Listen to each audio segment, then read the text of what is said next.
చీకటి ఆకాశంలో నక్షత్రాలు మెరుస్తుండగా, చంద్రుడు భూమిని వెండి కాంతిలో తడుపుతుండగా, నిశ్శబ్దమైన వెనుక ప్రాంగణం మాయాజాలంతో మెరిసింది. లౌక్య తల్లి ఒక చిన్న వెండి ప్లేట్లో తనకు ఇష్టమైన విందును తెచ్చింది.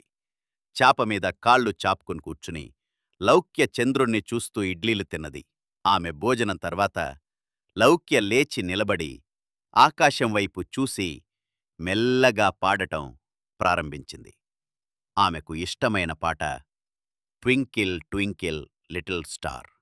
Twinkle, twinkle, little star, how I wonder what you are. Up above the world so high, like a diamond in the sky. మృదువైన ఆవలింత మరియు నిద్ర కళ్ళతో లౌక్య తన చాపమీద పడుకుంది. చంద్రుడు పైనుండి చూస్తుండగా ఆమె తల్లి ఆమెను హాయిగా దుప్పటిలో చుట్టింది. లౌక్య కలలలోకి జారుకుంటుండగా చంద్రుడు ప్రకాశవంతంగా ప్రకాశించాడు. ట్వింకిల్ ట్వింకిల్ అని గాలిలో మెల్లగా ప్రతిధ్వనించింది.